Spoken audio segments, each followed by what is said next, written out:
So the misstep there, Jerome, is he just didn't know. This was a tool that's out there. And he told me, I think he told me he was reading one of the Rich Dad books, Tom Wheelwright's books or something, where he first even heard about this concept. And then he did a Google search or whatever and found me. I don't know exactly how he found me. As an operator, I know other investors are romanticizing multifamily investing, and I'm looking to learn from other investors' mistakes. I know you are too, and you found the right place. Welcome to Myers Methods Presents Multifamily Missteps.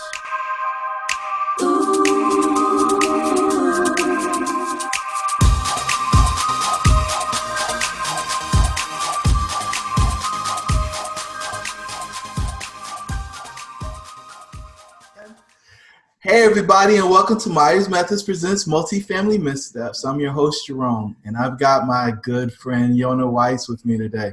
Yonah, how are things in your part of the world? We're doing well. Just keeping on lockdown, keeping happy, trying to keep busy, keep the immune system up, I guess. That's the most important thing.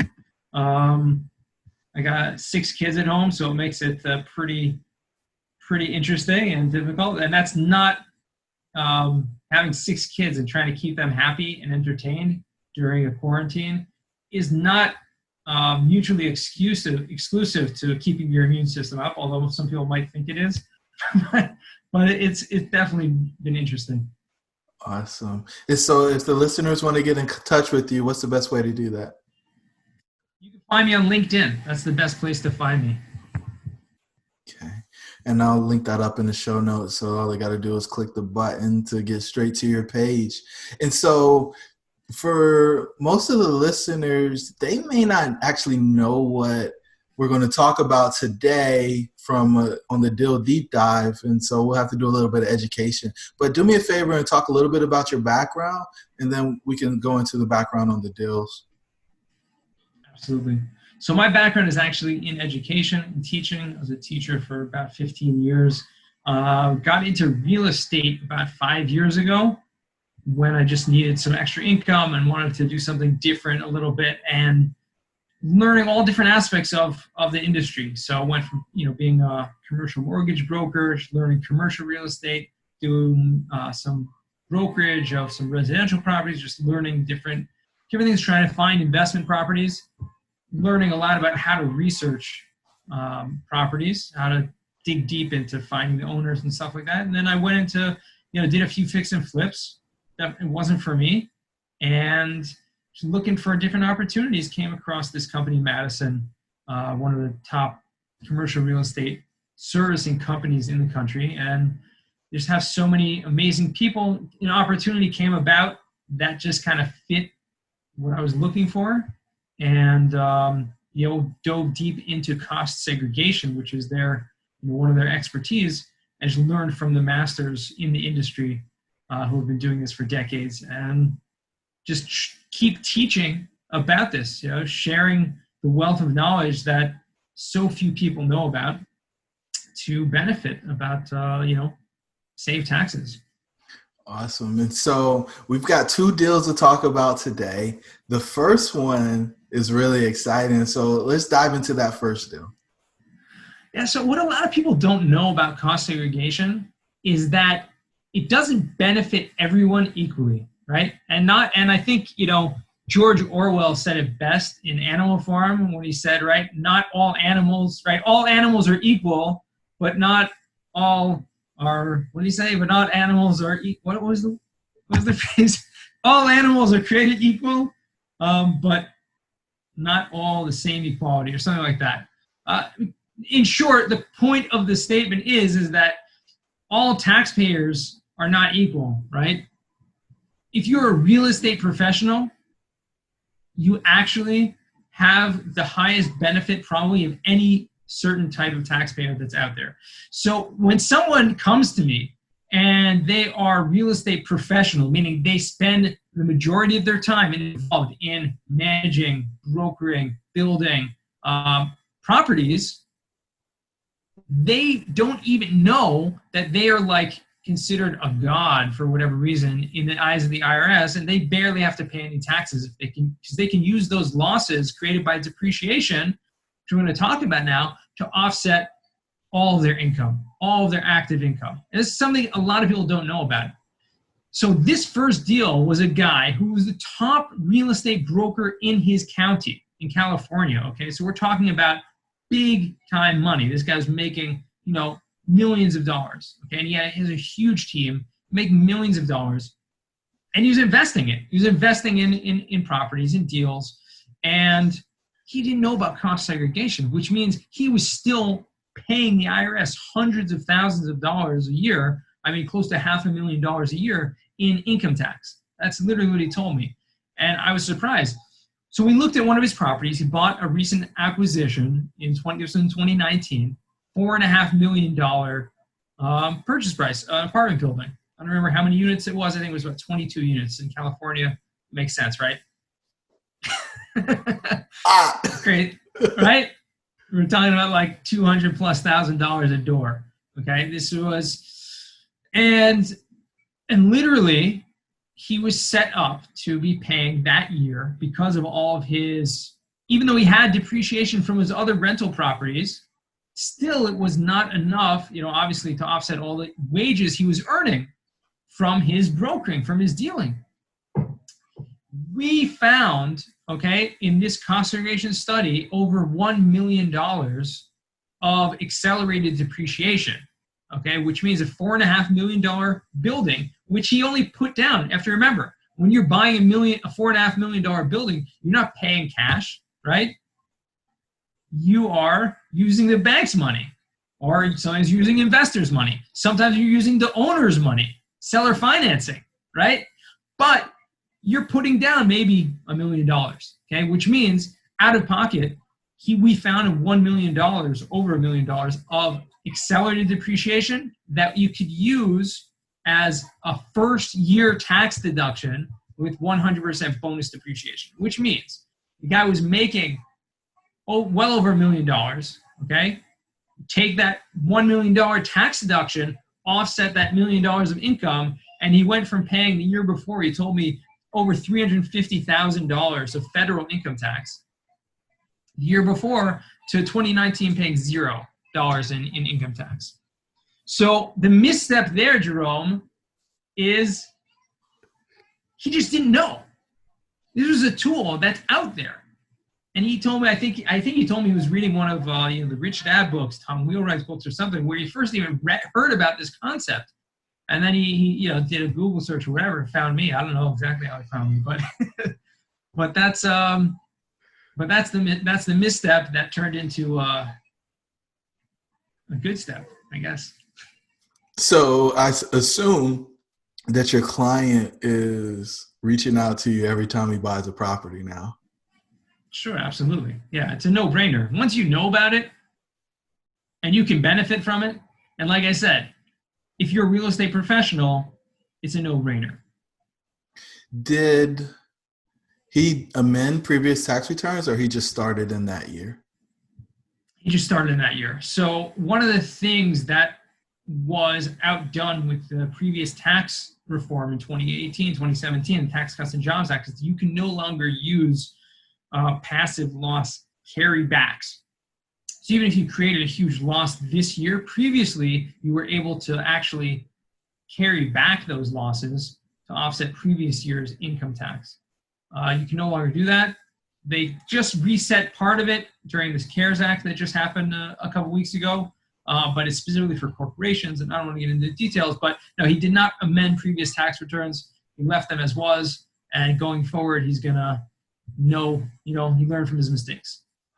What's up, guys? It's your host, Jerome. I just want to let you know we launched Myers Methods in the fall of 2019 with the ambition to inspire a new breed of multifamily investor.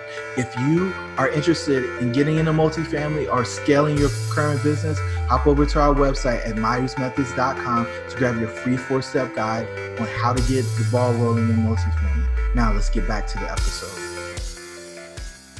Okay. And so is there any downside for executing like one of these cost seg studies and accelerating all the depreciation? One of the downsides is if you don't need it. right? And like I said, not all taxpayers are created equal, because if you're not a real estate professional, you're limited to the amount of depreciation that you can actually use. The amount of those tax write-offs that you can actually use is limited to the income from your properties, from your real estate. So if you have a bunch of real estate, you're making a lot of money from the real estate, you can use depreciation tax write-offs to offset all that, but it cannot be carried over to your other active income, which is where, why would you create this huge amount of tax losses if you can't actually use them? It's just creating a paper loss, not going to benefit you this year. That's usually the main reason why people would not want to go ahead and do it. Okay. And then is there like a catch up or something on the backside that like people have to pay taxes they don't expect, or their profit is higher or something too, or it's kind of... The profit's definitely going to be higher. Their cash flow is definitely going to be higher because if you don't pay taxes, all that cash is in your pocket. There is another downside potentially when you sell a property. You got to put that into your business plan. When you sell a property, you are hit with not only capital gains tax. If the property went up in value, you have to pay a tax on that spread. You also have to, on that gain, you also have to pay what's called depreciation recapture tax, which means you have to pay a tax on the amount of depreciation that you took. Okay, it's usually a 25% tax. So that's kind of on the other end of the spectrum. Right now, you can take all these deductions. You can use that. Your cash flow, your time value of money is huge now. In 5 years from now, or whatever, when you go and sell that property, or in a year from now, you're going to have to now pay a tax on the depreciation that you took. There are ways around that, like a 1031 exchange is a great example, a way to defer that tax. You don't have to worry about the depreciation recapture tax.